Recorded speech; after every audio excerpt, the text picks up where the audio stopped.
आखिरी किराएदार। कुछ घर सिर्फ ईंट और पत्थर से नहीं बनते, वो साए पालते हैं, साए जो ना मरते हैं।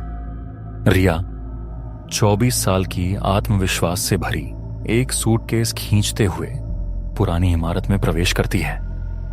लॉबी धूल भरी है, पेंट उखड़ा हुआ और एक बल्ब टिमटिमा रहा है।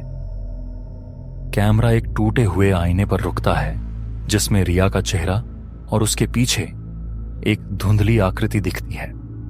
रिया, एक युवा ग्राफिक डिजाइनर, अपनी सपनों की नौकरी के लिए नए शहर में आती है।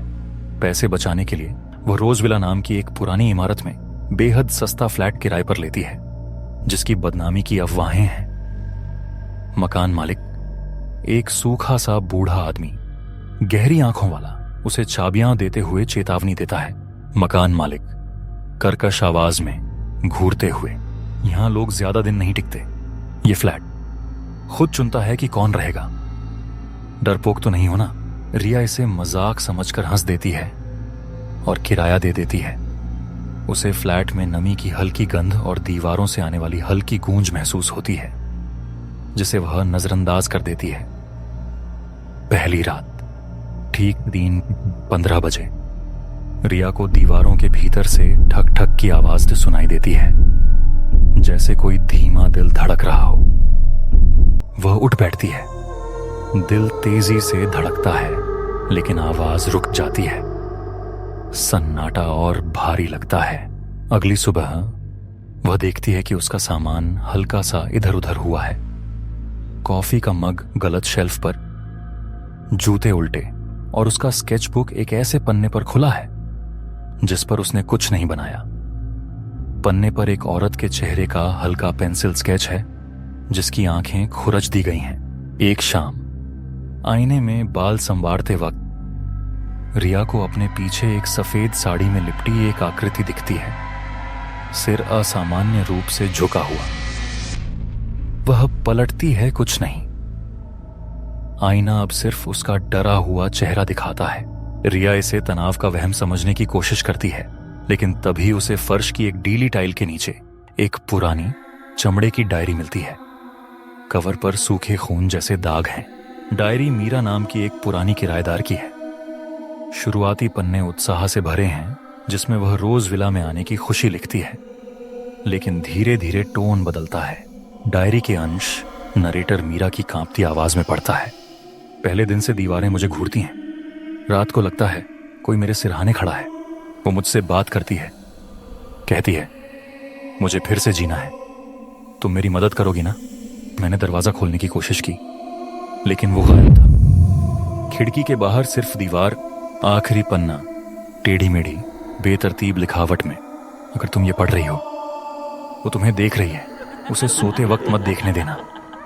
रिया उस रात दरवाजा बंद करके लाइट जलाकर जागती रहती है।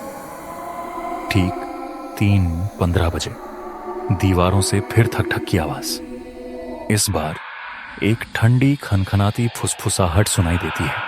रिया, मुझे देख क्यों नहीं रही? रिया का दिल जोर जोर से धड़कता है। उसने इस घर में किसी को अपना नाम नहीं बताया था।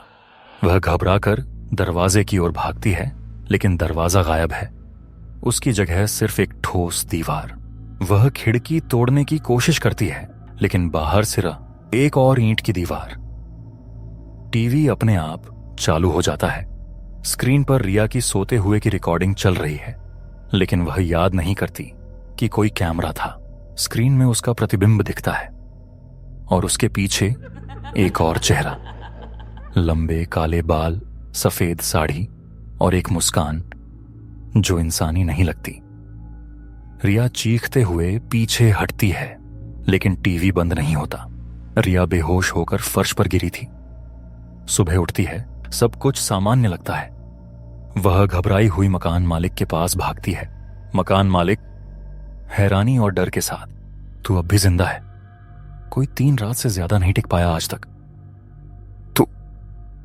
तूने उसे देखा है ना? रिया उसकी बात अनसुनी कर उसी दिन फ्लैट खाली कर देती है। वह शहर छोड़ देती है, लेकिन रात को सोते वक्त उसे लगता है कि कोई अभी भी उसे देख रहा है। 1 महीने बाद एक नई लड़की, अनन्या, उसी फ्लैट में आती है। उसे फर्श के नीचे वही डायरी मिलती है। पहला पन्ना खोलते ही वह पढ़ती है, मेरा नाम रिया है। अगर तुम ये पढ़ रही हो तो वो अब तुम्हें देख रही है। न कुछ घरों की कीमत सस्ती होती है क्योंकि वहां किराया नहीं, रूहें वसूल की जाती हैं। अगली बार जब कोई सस्ता घर मिले, जरा सोच लेना क्या तुम वहां रहने वाले हो या सिर्फ अगला किराएदार।